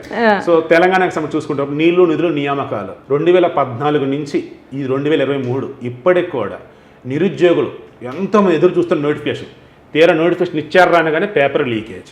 ఈరోజు వచ్చేసి ఈ జూనియర్ పంచాయతీ సెక్రటరీలు వాళ్ళని వచ్చి టెంపరీ చేయాలి. ఈయన ప్రతిసారి ఎన్నికలలో కూడా అవుట్సోర్సింగ్ ఉద్యోగులను టెంపరీ పర్మనెంట్ చేస్తానని అంటూ ఉన్నాడు. మన సచివాలయం ఓపెనింగ్ అప్పుడు ఏదో అవుట్సోర్సింగ్ ఉద్యోగులని టెంపరీ వాళ్ళు పర్మిట్ చేస్తానని చెప్పి సంతకం కూడా చేస్తారని అంటూ ఉన్నారు. బట్ ఇప్పుడు జూనియర్ పంచాయతీ కార్యదర్శి వచ్చి మమ్మల్ని ఇంకా పర్మిట్ చేయలేదని అంటూ ఉన్నారు. 4 years ప్రొబేషన్ టైం కూడా అయిపోయిందని అంటూ ఉన్నారు. పాప అమ్మాయి బైరి సోనియా ఎవరో పర్సన్ సూసైడ్ కూడా చేసుకున్నారు. అసలు ఇక్కడ ఉద్యమకారులు అన్న వాళ్ళు ఆ రోజు తెలంగాణ కోసం కొట్లాడారు, చనిపోయారు, తెలంగాణ స్వీకరించారు. తెలంగాణ వచ్చిన తర్వాత నుంచి ఈ రోజు వరకు కూడా అదే ఉద్యోగ స్ఫూర్తి ఎందుకు చూపించలేకపోతూ ఉన్నారు? ఎక్కడ వెనక తగ్గారు వాళ్ళు? ఎందుకు ఉద్యోగాలని తెచ్చుకోలేకపోయినారు? వచ్చినటువంటి కాంట్రాక్ట్ ఉద్యోగులు ఎందుకు పర్మిట్ చేసుకోలేకపోయారు? లోపం ఎక్కడ? కేసీఆర్ అండ్ కో అనే ఒక ప్రైవేట్ లిమిటెడ్ కంపెనీ తెలంగాణ వాసులనే మోసం చేసి ఉద్యమం పేరుతో ఇంకోల షోల్డర్ మీద బందూకు పెట్టి కాల్చి తెలంగాణ పెంచుకున్నామని ఉర్రూతలు ఊగుతుంది. కానీ ఆ నీళ్లు సరే కమిషన్లకే దారాదత్తం అయిపోయినాయి. మన దగ్గర కాళేశ్వరం అనే ఒక పెళ్ళ ఎలిఫెంట్ అంటే ఏనుగు ఒక కుదిబండ వచ్చింది. నిధులు అయితే ఆమ్ఫట్ అయిపోయినాయి. అంటే సర్ప్లస్ టు డెఫిసిట్ అందరం చూస్తూనే ఉన్నాము. అండ్ నియామకాలు అయితే అవసరమే లేదు. అంటే వీళ్ళు నియామకాలు ఎవరు అవసరం ఉండే? ఫస్ట్ టర్మ్ ఇంకా సెకండ్ టర్మ్ కొంతవరకు పోలీసు వాళ్ళది అవసరం ఉండే. సో అందుకోసం వాళ్ళకు ఉండలేని కొత్త బండ్లు గిండ్లు ఇప్పటి వరకు పోలీసు వాళ్ళది 3 నోటిఫికేషన్స్ వచ్చినాయి, అన్నీ ఫిల్ అయిపోయినాయి. ఇది ఇప్పుడు 3rd నోటిఫికేషన్ నడుస్తుంది, అది కూడా ఆల్మోస్ట్ కంప్లీట్ అవుతుందో అయిందో అనుకుంటా, వచ్చేసింది. గ్రూప్ 1 ఏంటి? గ్రూప్ 1 మొన్నది ఫస్ట్ నోటిఫికేషన్ 9 years తర్వాత 2011లో గ్రూప్ 1లో ఏదో అవకతవకలు జరిగితే 2017లో అప్పటి నుంచి 17 వరకు ఉన్న సుప్రీంకోర్టులో స్టే పొలిగి 2017లో ఉమ్మడి గ్రూప్ 1 నోటిఫికేషన్ మొన్న 2017లో ఆంధ్రప్రదేశ్ ఫిల్ చేసింది అండ్ తెలంగాణ ఫిల్ చేసింది. దాంట్లో కూడా చాలా హెరాకిరీ అయింది. దాని తర్వాత కేసీఆర్ గవర్నమెంట్ ఇచ్చిన ఫస్ట్ గ్రూప్ 1 నోటిఫికేషన్ మొన్న 2022ది. అది కూడా గ్రూప్ 1 అంటే ఏంది? యూపీఎస్సి అంటే పబ్లిక్ సర్వీస్ కమిషన్ తర్వాత స్టేట్లో అంటే it is immediately number 2 this thing. అది లీకులు. అంటే వీళ్ళ చెయ్యి లేదు, వీళ్ళ కాలు లేదు అంటే మళ్ళీ మొత్తము మనుషులు లేకపోతే అక్యూజ్డ్ అందరూ వీళ్ళ చుట్టే ఎందుకు పెరుగుతుండ్రు? సిట్ మీరు నియమించిన సిట్లు ఎంత చక్కదనాల ఇన్వెస్టిగేషన్ చేస్తాయో మనం లాస్ట్ 8 yearsలో చూసినాము. మియాపూర్ ల్యాండ్ స్కామ్ అయినా, అదేంది ఎమ్మెల్యే పోచింగ్ కేసు అన్నారు అదైనా, దానికన్నా ముందు ఇంకో నయీం టాలీవుడ్ డ్రగ్స్ కేసు అయినా, నయీం మర్డర్ కేసు అయినా.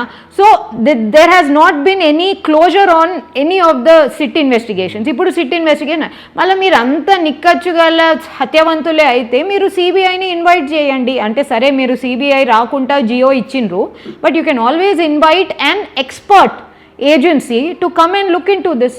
మళ్ళీ మీరే అంటే చిన్న చేపలను ఇన్వాల్వ్డ్ కాని వాళ్ళను అందరినీ ఎత్తుకున్నాడు సరే, కానీ మీరు పెద్ద పెద్ద వాళ్లకు మీరు అట్లీస్ట్ సెక్షన్ 90 కింద నోటీసులు ఎందుకు సర్వ్ చేయలేదు? అంటే మొన్న నాకు ఇదెందుకు అడుగుతున్నానండి, మొన్న బండి సంజయ్ గారిని అది ఏదో అందరికీ ఒకటేసారి వచ్చిన వాట్సాప్ మెసేజ్ వచ్చిన దానికి మొత్తం గొరగొర లాక్కపోయినరు.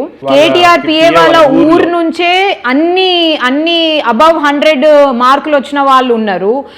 ఒక అక్యూజ్డ్ కూడా అక్కడి నుంచే, ప్లస్ కేటీఆర్కి సిట్ నుంచి కాన్ఫిడెన్షియల్ ఇన్ఫర్మేషన్ ఎట్లా వెళ్తుందో, అంటే పెండింగ్ ఇన్వెస్టిగేషన్ కంటిన్యూ అవుతున్నప్పుడు పొలిటికల్ లీడర్షిప్కి కాన్ఫిడెన్షియల్ ఇన్ఫర్మేషన్ ఈ గవర్నమెంట్కే పరిమితం అండి. I hope that is the case. కేటీఆర్కి ఎట్లా తెలుస్తుందో నాకు తెలియదు. క్రైమ్లో ఒక వెబ్ ఆఫ్ సస్పిషన్ మీద క్రిమినల్ ఇన్వెస్టిగేషన్ ఉంటుంది. సో నేను ఇప్పుడు పోగానే నాకు ఇగో ఇట్లా వీడే దొంగ అని నేను చెప్పలేను.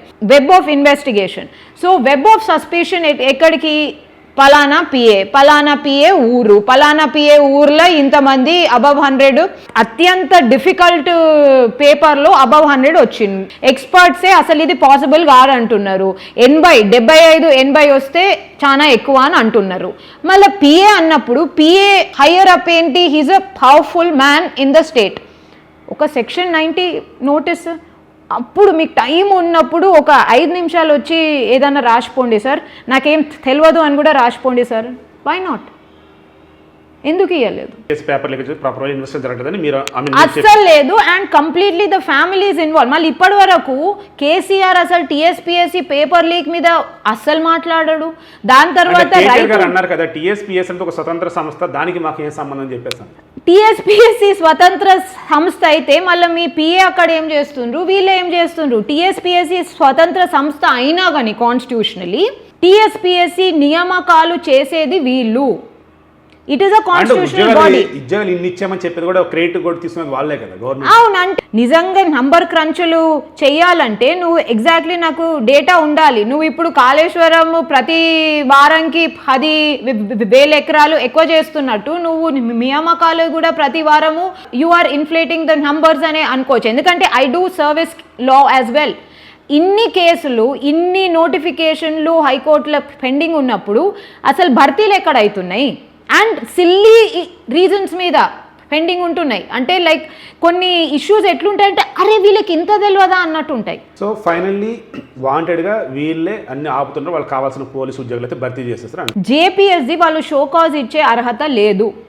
Contract, Indian contract act, contract లానే చూస్తే ఆఫర్ యాక్సెప్టెన్స్ కన్సిడరేషన్, ఆ ఆఫర్ 3 ఏళ్లకు ఉండే, వీళ్ళు యాక్సెప్ట్ 3 ఏళ్లకు చేసిండ్రు. కన్సిడరేషన్ వాళ్ళ శాలరీ 3 ఏళ్ల తర్వాత మూడో ఏడాది ఎండ్ కాకముందు 4 ఏళ్ల వరకు ఇంక్రీజ్ చేసిండ్రు. అది 2021లో GOMS 26 ద్వారా. ఆ 2021 to 2022 కూడా అయిపోయింది. సో మీరు ఏ ప్రాతిపదికన మీరు వాళ్ళకు షోకాజ్ ఇస్తారు? అది ఎంటీ థ్రెట్ తప్ప ఇంకా ఏమీ కాదు, లీగలీ ఆల్సో. అండ్ మీరు బాండ్ యూనియన్లు ఫామ్ చేయొద్దు అంటే ఏం మాట్లాడుతున్నారండి? సో ఇప్పుడు జూనియర్ పంచాయతీ సెక్రటరీలు ఎవరైతే ఉన్నారో వారికి పర్మనెంట్ అయ్యే ఆప్షన్స్ ఏముంది? ఇప్పుడు వీళ్ళు రెగ్యులరైజ్ చేసి, ఇప్పుడు గవర్నమెంట్ జాబ్లో కాంట్రాక్చువల్ జాబ్స్ అన్నంత మాత్రాన మీరు వాళ్ళను తీసేస్తాము ఇది చేస్తాము అని అనడానికి లేదు. You have to either regularise them, లేకపోతే ఏదైనా ఆల్టర్నేటివ్ అన్నా ఇది చేయండి, లేకపోతే మీరు డిపార్ట్మెంట్స్లనన్నా అకామిడేట్ చేయండి. But they have to be. ఉద్యోగుల నుంచి తీయడానికి అయితే స్కోప్ లేదా? ఉద్యోగాల నుంచి లీగలీ తీయరాదు. ఇక గవర్నమెంట్ అన్నప్పుడు వాళ్ళు ఇష్టం వచ్చినట్టు చేసుకుంటారు. ఒకవేళ రేపు బీజేపీ గవర్నమెంట్ వస్తే ఈ కాంట్రాక్ట్ అండ్ అవుట్ సోర్సింగ్ ఎవరితో అందరిని పర్మిట్ చేస్తారు? ఖచ్చితంగా we will do what we can to regularise. అంటే రెగ్యులరైజేషన్ అనేది అంటే నేను ఇప్పుడు రేపు రాగానే ఇట్లా ఇచ్చేస్తాను అన్నాను. రెగ్యులరైజేషన్ అనేది ఒక ప్రక్రియ.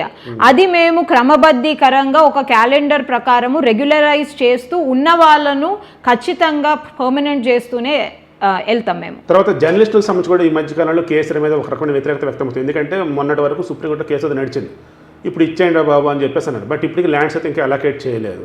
సో యాజ్ ఎ అడ్వకేట్గా ఎక్కువగా రెవెన్యూ కూడా మీరు చూస్తుంటారు కాబట్టి సుప్రీంకోర్టు జడ్జిమెంట్ ఇచ్చింది జర్నలిస్ట్ కేటాయించిన ల్యాండ్స్ వాళ్ళకి ఇచ్చేయండి అని. ఎప్పుడో వైఎస్ఆర్ హయాంలో అది ఇంకా ఇవ్వకుండా ఈయన ఎందుకు ఆపుతున్నారు? అండ్ జర్నలిస్ట్ వచ్చి వాళ్ళ ల్యాండ్స్ వాళ్ళు తీసుకోవాలంటే ఉన్న పాసిబిలిటీ ఏంటి? ఖచ్చితంగా please approach the court once again. Individually approach కాండి. అదేంటి నాకు ఇచ్చిన డాక్యుమెంట్ ఇది, దీని ప్రకారం నాకు అలాట్ అయింది, నాకు ఇంకా రావడం లేదు అని చెప్పేసి. లేకపోతే రేపు భూములు ఉంటాయో లేవో తెలివాయి, ఆంఫట్ కూడా అయితే. అవును. సో ఆంఫట్ అంటే గుర్తొచ్చింది. తెలంగాణ వచ్చిన చాలా ప్రభుత్వ భూములు అమ్మేస్తూ పోతూ ఉన్నారు. జనరల్గా అలా ఎలక్ట్ అయినటువంటి వాళ్ళు ప్రజల చేత ఎన్నుకబడ్డాడు ప్రజాప్రతినిధులు అలా ప్రభుత్వ భూములు అమ్మేసుకుంటూ పోవచ్చా? దానికంటే ఒక లిమిట్ అనేది లేదా? ప్రభుత్వ భూములను ఇప్పటి వరకు ఇంత విచ్చలవిడిగా అమ్ముకుంటూ పోయే వాళ్ళను నేను ఈ ప్రభుత్వాన్ని చూస్తున్నా. ఎందుకంటే అన్ఫార్చునేట్లీ ఒక లిమిట్ లేదు అలా అంటే కానీ ఒక కాన్స్టిట్యూషనలీ ఒక హెల్దీ డెమోక్రసీలో యాక్సెప్ట్ చేసేది ఏంటంటే ప్రభుత్వ భూమి ఎంత ఉంటుందో ప్రైవేట్ భూమి కూడా అంతే ఉండాలి, దానికన్నా కొంచెం ఎక్కువ ఉన్న కాన్స్టిట్యూషనల్లీ డెమోక్రసీ కోసమే హెల్దీ అని చెప్పేసి ఒక ప్రావర్బ్ లాంటిది, అంటే ఒక యాక్సెప్టెడ్ ప్రిన్సిపల్ లాగా ఉంది. సో ఇప్పుడు తెలంగాణలో ఈ ప్రాజెక్టు ఆ ప్రాజెక్టు ఈ ఎస్సీజీ ఆ ఎస్సీజీ అనుకుంటా వీళ్ళు తక్కువ భూములను ఎక్వైర్ చేసేసి వీటిని ఆ సో కాల్డ్ మిథికల్ ప్రాజెక్ట్స్ కోసం వాడుకోకపోగా ఇష్టం వచ్చినట్టు అమ్మేసుకుంటుండ్రు. ఎందుకంటే unfortunately there is a provision for a land bank also. మాకు అవసరం ఉన్నప్పుడు మేము అమ్ముకుంటాము అని అన్నట్టు. ఇప్పుడు ఓఆర్ఆర్ టెండర్ అయినా అటువంటి అంటే లైక్ డబ్బులు మూకుమ్మడిగా ఒక్కటేసారి వేసుకోవాలి. అండ్ భూములు ఎవరికి అమ్ముతుండ్రు? ఎందుకంటే భూసేకరణ చేసినప్పుడు ఒక ప్రైస్ కింద తీసుకుంటుండ్రు, అమ్మడం అయితే actual market value real estate దాని కిందనే అమ్మేస్తుండ్రు. రేపటి రోజు వేరే గవర్నమెంట్ వచ్చింది అనుకోండి, వాళ్ళు ఇప్పుడు వీళ్ళు చేసిన పనులు ఏవైతే ఈ భూములు అమ్మడాలతో మరికొన్ని మీద ఇన్వెస్టిగేషన్ చేయొచ్చా? ఖచ్చితంగా చేయొచ్చు అండి. ఖచ్చితంగా తప్పుందని తెలిస్తే, కాన్స్టిట్యూషన్ రైట్స్ వైలేట్ చేసని తెలిస్తే లోపల వేయచ్చా?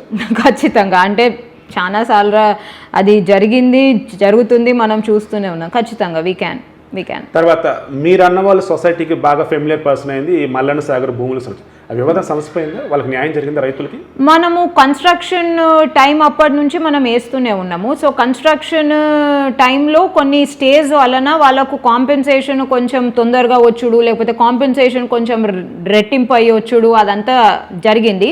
సో మనం కేసు లేనందుకే వాళ్ళు ఉరుక్కుంటా వెళ్ళి, అంటే మనం ఎన్జిటీలో గిట్లా కూడా వేసినాం, వాళ్ళు ఉరుక్కుంటా వెళ్ళి permissions, environmental clearance, forest clearances తెచ్చుకొని వాళ్ళు మళ్ళీ ఆ స్టేలను ఇచ్చేసి వాళ్ళు పనులు స్టార్ట్ చేసిండ్రు. కానీ there are still illegalities there as far as rehabilitation and resettlement is concern, పునరావాసం.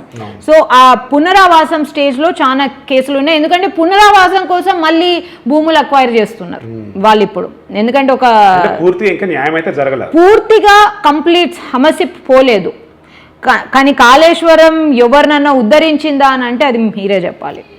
సో ఈ మల్లన్న సాగర్ సంస్థ నిర్వాసితులు ఎవరైతే ఉన్నారో ఇప్పటి వరకు రచనారెడ్డి గారి ద్వారా కావచ్చు, లేదంటే కొంతమంది వారి ద్వారా జరిగిన లబ్ధి ఏంటి వాళ్ళకి? అంటే నేనైతే అడ్వకేట్గా నేను ఇండివిజువల్ కేసెస్ చేసినాను. చాలా మందికి అంటే వాళ్ళు అనుకున్న కాంపెన్సేషన్ అప్పటిదాకా అంటే ఇక కొట్లాడి తెచ్చుకున్న కాంపెన్సేషన్ అయితే లబ్ధి జరిగింది. ఇప్పుడు వచ్చేసింది, పరిహారం చాలా మందికి వచ్చేసింది. ఇప్పుడు పునరావాసము రావడం ఉంది, నివాస గృహాలు రీహాబిలిటేషన్ అమౌంట్ కూడా అది రావడం, అది వీళ్ళు పట్టించుకుంటలేరు. ఇక ఇప్పుడు ఎలక్షన్ హవా వచ్చేసింది కదా, ఇక అన్ని వదిలేసిండ్రు. సో రచనారెడ్డి గారు గోల్ ఏంటి? My goal is to continue to be a good lawyer. అంటే నాకు తెలిసింది అదొకటే.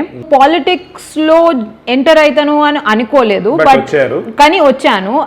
2017 నుంచి ఎందుకు ఆ కేసెస్ ద్వారానే the entire issue got politicised and even I got politicise. So అప్పటి నుంచే ఒక రకమైన అక్వైంటెన్స్, సోషల్ అక్వైంటెన్స్, ప్లస్ నాకు అందరు పార్టీ వాళ్ళల్లో అన్ని పార్టీలలో క్లయింట్స్ ఉన్నారండి. ప్లస్ అంటే I have good relations with all of them. So I became political, I should say, thanks to my cases. So, politically, I just want to help the party, Bharatiya Janata Party, and be with it. Ideologically, we match. Endukante nenu ideologically kuda nenu centered right. Most of the time, I'm centered. I'm not left. Okay. I'm centered right. So, ideologically, it's a match. We'll see where politically but it once takes me. రాజకీయాల్లోకి వచ్చిన తర్వాత in case రేపటి రోజు నేను వచ్చినా సరే అంతిమంగా నాకు కావాల్సింది ఏంటి? పవర్, అధికారం కావాలి. అధికారం ఉంటేనే ప్రజలకు మంచిగా చేసుకోవచ్చు. మరి రాధికా రెడ్డి ఎంపీ అవ్వాలనుకుంటున్నారా, ఎమ్మెల్యే అవ్వాలనుకుంటున్నారా? దాని ద్వారా ఆబ్వియస్లీ మంత్రి. సో ఎమ్మెల్యే అయినప్పుడు స్టేట్, ఎంపీ అయినప్పుడు సెంట్రల్, ఏది? నేను లిటరలీ అంటే నాకు పొలిటికల్ గోల్ అన్నది I'm still uncertain, or uncertain కన్నా ఎక్కువ నాకు పిచ్చిగా కావాలనేం లేదు. ఎందుకంటే నాకు అంటే నా వృత్తే నాకు చాలా ఇచ్చింది. సో రచనారెడ్డి గారు మీరు పార్టీ కోసం చాలా కష్టపడ్డారు. మీ సేవలు ఇంకా కావాలి, ఎమ్మెల్యే కావాలా, ఎంపీ కావాలా, ఏ టికెట్ కావాలో అని పార్టీ వాళ్ళు మీ ముందు ఉంచున్నారు. సో ఏం కోరుకుంటారు? నేను పార్టీ ఎక్కడ నిలబడమన్నా లేకపోతే ఏ టికెట్ ఇచ్చినా అంటే పార్టీ నన్ను ఏ కెపాసిటీలో సర్వ్ చేయమన్నా ఐఎమ్ రెడీ. బట్ అన్నారు ఎమ్మెల్యేనా ఎంపీనా ఏదో సెలెక్ట్ చేసుకోండి అన్నారు. MP. So I think Saroor నగర సభలు అనుకుంటా గతంలో మీరు మాట్లాడప్పుడు నేను విన్నాను. మీ లాంగ్వేజ్ లైక్ అదంతా కూడా చూస్తే మన తెలుగు అమ్మాయిలా ఉన్నారు, బట్ లాంగ్వేజ్ డిఫరెంట్ ఫార్మాట్లో అబ్రాడ్ పర్సన్లా ఉన్నారు. ఏంటబ్బా అనిపిస్తూ ఉంది. అంటే యుఎస్లో, ఐ మీన్ యుఎస్ఏనా మీరు? యుఎస్ఏ మాస్టర్స్ చదివినప్పుడు అక్కడ ఉన్నారా? అవునండి, మాస్టర్స్ చదివిన తర్వాత ఇంకా చానేళ్ళు అక్కడనే I worked at law firm. But ఇక్కడికి వచ్చిన తర్వాత లాయర్ అన్నప్పుడు, అడ్వకేట్ అన్నప్పుడు ఊళ్ళ నుంచి ఎవరెవరో వస్తూ ఉంటారు, ఏదేదో చెప్తూ ఉంటారు, కొంతమంది చెప్పిందే చెప్తూ ఉంటారు. పేషెన్స్ అన్నది పీక్లో ఉండాలి. మరి అంత పేషెన్స్ ఉందా మీకు? ఆ రోజు మీరు మాట్లాడుతూ నేను గమనించిన ప్రకారం పేషెన్స్ చాలా తక్కువే మీ పర్సన్ కనిపించినట్టు అనిపించింది. లేదండి, ఈ ప్రొఫెషన్లో పేషెన్స్ చాలా ఇంపార్టెంట్, చాలా ముఖ్యము. పేషెన్స్ అంటే during the early stages of my career నేను వాళ్ళు ఎన్నిసార్లు రిపీట్ చేసినా కానీ నేను కొంచెం వినేదాన్ని. ఇప్పుడు కొంచెము అమ్మా ఇది మీరు చెప్పారు, నాకు అర్థమైంది, నెక్స్ట్ ఏంది అని అంటే like I stop them and I change the conversation to a conclusion. So మీ ఆఫీస్లోకి ఎంటర్ అయినప్పుడు చూసినాను మొత్తం కూడా చిన్నపాటి కార్పొరేట్ ఆఫీస్లో కనిపించింది. మీ అసిస్టెంట్ని అడుగున్నాను ఏంటి ఇదంతా అన్నాను. సో తను చెప్తున్నప్పుడు నాకు ఒకటి బాగా నచ్చింది. కన్సల్టేషన్ జనరల్ లాయర్ని కలవాలన్నప్పుడు పైసలు తీసుకుంటారు, మీరు consultation free, only case take up చేస్తేనే అమౌంట్ అని చెప్పున్నారంట. అంటే మీ దగ్గర అంత డబ్బు ఉందా? లేదు అన్నప్పుడు అంత టైం ఉందా? లేదు అన్నప్పుడు సంపాదించుకున్నాను, సమాజానికి తిరిగి వాళ్ళని చెప్పేసి టైం కేటాయిస్తున్నారు. ఇన్వేరియబుల్లీ ఇక్కడికి వచ్చిన వాళ్ళు కావాల్సుకొని వచ్చిన వాళ్ళు కూడా ఉంటారు, కానీ లాస్ట్ రిసార్ట్ స్టేజ్ లో వస్తారు. అంటే ఎవరైనా లాయర్ దగ్గరికి ఇష్టంతో వెళ్ళరండి, కష్టంతోనే వెళ్తారు. డాక్టర్ అయినా, లాయర్ అంతే. క్లయింట్స్ అయితే అంటే ఇప్పుడు హాలిడేస్ అని ఇట్లున్నాయి, లేకపోతే ఈ టైంకి మీరు ఇక్కడ కూర్చోడానికి ఒక్కోసారి ప్రాబ్లం అవుతుంది. ఎందుకంటే ఇట్స్ పిచ్చి పిచ్చిగా లోపలికి వెళ్తుంటారు, బయటకు వెళ్తుంటారు, మళ్ళీ వస్తుంటారు. సో ఇట్స్ అక్కడ కూడా it be filled up with my colleagues. కేసులు మేము ఇప్పటి వరకు ఇంచుమించు ఈ ఆఫీస్లో ఇప్పటి వరకు క్లోజ్ టు 950,000 కేసెస్ ఉన్నాయి లోపల షెల్ఫ్స్లలో. సో కేసెస్ మాకేం ఇది లేదు, కానీ consultation is very short. Case తీసుకున్నప్పుడు లెంత్ అంటే మేము కంప్లీట్ ఆ కేసు స్టార్ట్ టు ఎండ్ అంటే అది గెలుస్తామా, ఖచ్చితంగా గెలవడానికే ప్రయత్నిస్తాము, కానీ మాటలు ముత్యాలు కాదు కదా. ప్రతి దానికి మేము I mean I don't think it's this thing. Okay then fine ma'am, మీరు కోరుకునే విధంగా లైఫ్లో గొప్ప ఉండేది కోరుకుంటున్నా. Thank you so much. Thank you so much sir.